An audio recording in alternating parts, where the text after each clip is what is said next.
Heart burn, acid reflex या खट्टे डकार आना या इसकी क्रॉनिक फॉर्म जिसको हम जर्ड भी कहते हैं। इस वीडियो में मैं इसकी सिंपल साइंस के ये कैसे काम करता है, कैसे हमारी बॉडी में होता है, एक लेमैन टर्म्स में समझाने की कोशिश करूंगा और इसके सॉल्यूशंस के इसके लिए आप क्या कर सकते हैं, क्या बेनिफिशियल है आपके लिए, किस तरह आप इससे पीछे छुड़वा सकते हैं। अब सबसे पहले एक मिसकंसेप्शन की बात करते हैं जो ज़्यादातर लोगों में है कि ये एसिड बर्न या हार्ट बर्न जो होता है या जर्ड जो है ये एसिडिटी हमारे स्टमक में ज़्यादा होने की वजह से होता है। इट्स क्वाइट द ऑपोजिट, ये हमारे स्टमक में एसिड कम होने की वजह से होता है।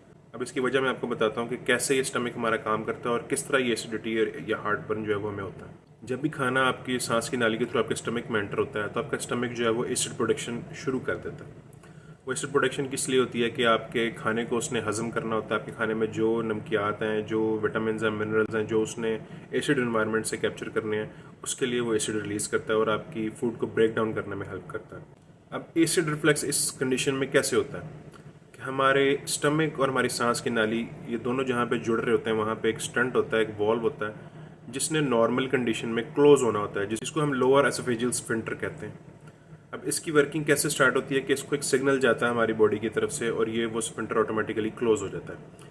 जब नॉर्मल कंडीशन में वो स्फिंक्टर क्लोज होगा तो आपका वो जो एसिड का सारा मिक्सचर है वो कभी भी आपकी सांस की नाली की तरफ नहीं जाएगा। लेकिन हार्ट बर्न की कंडीशन में क्या होता है और ये सिग्नल कैसे जाता है, जब भी हमारा स्टमक जो है वो एसिड रिलीज करता है और इसकी pH 1 से 3 के बीच आती है तो ऑटोमेटिकली हमारे पैरासिम्पैथेटिक नर्वस सिस्टम की तरफ जो कि वॉल कंट्रोल करता है बॉडी के सारे, उसकी तरफ सिग्नल जाता है और वो हमारे इस वॉल को जिसको ESL कहते हैं उसको क्लोज कर देता है। उसके क्लोज होने की वजह से ये हो जाएगा कि आपकी जो भी फूड जो एसिड के साथ मिक्स है वो वापस आपकी सांस की नाली की तरफ नहीं जाएगी क्योंकि वो उसका रास्ता वॉल क्लोज हो चुका होगा।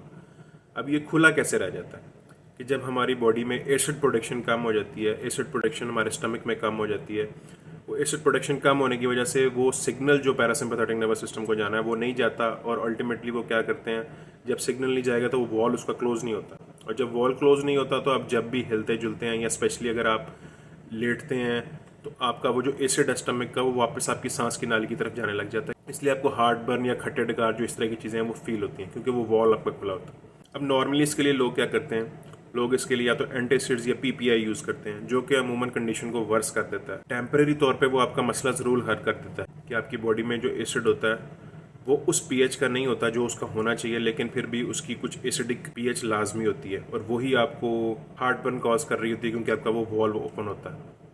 अब एंटासिड्स क्या कहते हैं, एंटासिड्स बेसिकली बेस होते हैं और वो जाके आपके उस एसिड से न्यूट्रलाइज होकर वाटर और सॉल्ट में कन्वर्ट हो जाते हैं और आपका एसिडिक pH जब लो हो जाती है तो आपको वो हार्ट बर्न फील नहीं होता। लेकिन कुछ टाइम के बाद वो आपको सिम्टम वापस आ जाते हैं क्योंकि आपकी बॉडी नॉर्मल उसी लेवल पे एसिड रिलीज करना शुरू कर देती है। Same goes for PPI, proton pump inhibitors, omeprazole वगैरह जो लोग यूज़ करते हैं वो वक्ती तौर पे आपके जो प्रोटॉन पंप्स होते हैं जो कि एसिड रिलीज करते हैं हमारे स्टमक में, उनको वो ब्लॉक कर देते हैं जिसकी वजह से हमारे स्टमक की एसिडिटी लो हो जाती है और वो अल्टीमेटली हमें हार्ट बर्न फील नहीं होता उस तरह। लेकिन फर्स्टली ये तो एक शॉर्ट टर्म सोल्यूशन है और दूसरा ये उसका प्रॉपर हल नहीं है और इसके अपने साइड इफ़ेक्ट्स इसके साथ साथ सेपरेट हैं। Bloating, digestion issues, bone related issues जो हैं वो PPIs और इनके साथ बहुत देखे जाते हैं। असल में जो आपको मसला क्योर करना है वो आपको ये क्योर करना है कि आपने अपने स्टमक की एसिडिटी बढ़ानी है। जब आपके स्टमक की एसिडिटी बढ़ेगी तो ऑटोमेटिकली आपके पैरासिम्पैथेटिक नर्वस सिस्टम जो है वो सिग्नल भेजेगा तो आपका वो ESL वॉल जो है वो बंद हो जाएगा। जब वो ESL वॉल बंद हो जाएगा तो आपको हार्ट बर्न और खट्टे डकार ये चीज़ें नहीं होंगी आपके साथ। अब इसके लिए आप क्या कर सकते हैं, 2-3 सॉल्यूशंस हैं। सबसे पहले आपने कोशिश करनी है कि आप अपनी डाइट में एप्पल साइडर विनेगर लाजमी शामिल करें। खाने से 1 घंटा पहले, 1.5 घंटा पहले आप 1 गिलास पानी में 1 चम्मच एप्पल साइडर विनेगर डाल के पिएँ ताकि आपके स्टमक की जो है वो एसिडिटी मज़ीद बेहतर होनी शुरू हो जाए क्योंकि जितनी आपके स्टमक की एसिडिटी बढ़ेगी तब ही वो आपकी बॉडी की तरफ सिग्नल भेजेगा और आपका वो वॉल्व क्लोज होगा। सेकेंडली, बिटेन हाइड्रोक्लोराइड टैबलेट होती हैं जो कि आपके स्टमक की एसिडिटी बढ़ाने में हेल्प आउट करेंगी। ये 3 से 4 अमूमन यूज़ होती हैं, खाने से 1 से 1.5 घंटा पहले इसको लिया जाता है। अब ये चीज़ें तो हो गई इसका जर्नल क्योर। अब सवाल उठता है कि हमारे स्टमक की एसिडिटी कम कैसे हो जाती है, क्या वजूहत है कि हमारे स्टमक की जो एसिड है उसकी pH कम हो जाती है जिसकी वजह से अल्टीमेटली वो वॉल नहीं क्लोज होता। हमारे स्टमक में एसिड बनाने के लिए कुछ स्पेसिफिक मिनरल्स वगैरह की बॉडी को ज़रूरत होती है। जब उन मिनरल्स की हमारी बॉडी में कमी होती है तो हमारा स्टमक जो है वो एसिड प्रोडक्शन कम कर देता है। कई बेसिक मिनरल्स और विटामिन हैं जो जिनकी कमी की सबसे बड़ी वजह आजकल की जंक फूड और सीड ऑयल्स का बहुत ज़्यादा इस्तेमाल है। जंक फूड में, प्रोसेस्ड फूड में जो वो मिनरल्स और विटामिन हैं वो डीनेचर हो गए होते हैं, उसकी हमें वो एसेंशियल्स नहीं मिलती जिसकी वजह से अल्टीमेटली हमारा जो स्टमक है वो एसिड प्रोडक्शन, उसकी पीएच कम हो जाती है। आपने लोगों को कहते हुए सुना होगा कि लोगों के बॉडी को अल्कलाइन बनाएं, बेसिक बनाएं। आप पूरी बॉडी को ऑब्वियसली अल्कलाइन नहीं बनाएंगे, क्योंकि आपके स्टमक में वो एसिड ही है जो मेजर काम करता है, जिसने आपकी फूड को डाइजेस्ट करने में हेल्प करनी है, उसमें से मिनरल्स और विटामिन को डाइजेस्ट करने में हेल्प करनी है। तो आपके स्टमक की एसिडिटी लाजमी 1 से 3 pH के बीच होनी चाहिए। अब कौन से वो विटामिन और मिनरल्स हैं जो आपकी बॉडी लैक कर रही होती है? आपने कोशिश करनी है पोटेशियम और जिंक की क्वांटिटी अपनी बॉडी में ज़्यादा रखें। पोटेशियम और जिंक की कमी की वजह से हमारे स्टमक में जो है वो एसिड लेवल कम होता है, एसिडिटी कम होती है।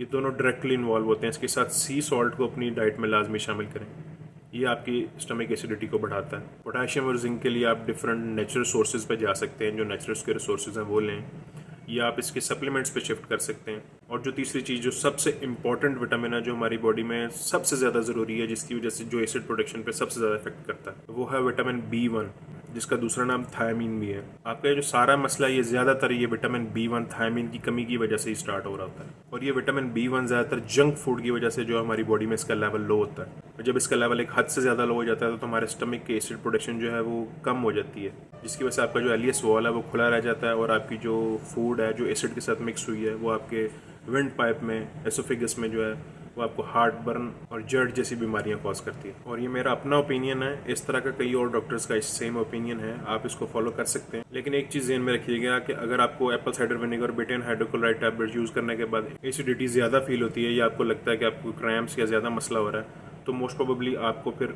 हार्ट बर्न का इशू नहीं है, आपको गैस्ट्राइटिस का मसला हो सकता है। गैस्ट्राइटिस यानी कि इन्फ्लेमेशन ऑफ स्टमक, आपकी स्टमक लाइनिंग जो है वो सूजी हुई है, या आपको अल्सर का मसला हो सकता है कि आपके स्टमक में जो है सुराख हो गए हों। वो एक बिल्कुल सेपरेट चीज़ है। उसके लिए हमें पहले अपनी स्टमक लाइनिंग को रिपेयर करना पड़ेगा, उसके बाद हम एसिड प्रोडक्शन की तरफ जाएंगे। तो अगर आपको एसिडिटी का ज़्यादा मसला इन चीज़ों के बाद फील होता है तो आपकी थेरेपी बिल्कुल डिफरेंट होगी, क्योंकि आपका स्टमक डैमेज है, ना कि आपकी एसिड प्रोडक्शन कम है। तो एसिड डैमेज के लिए आपको बिल्कुल आपकी थेरेपी डिफरेंट होगी। मैं कोशिश करूंगा फ्यूचर में इसके ऊपर भी एक वीडियो बनाऊं। फिलहाल आई होप आपको इस चीज़ का आइडिया हो गया कि एसिडिटी और हार्ट बर्न में आपको किस तरह रिलीफ मिल सकता है। आई होप आपको ये वीडियो छोटी सी पसंद आई। इस तरह की इन्फॉर्मेशन वीडियोज़ के लिए चैनल को सब्सक्राइब कर लें, और कोई क्वेश्चन हो तो आप कमेंट कर सकते हैं। मिलते हैं नेक्स्ट वीडियो में।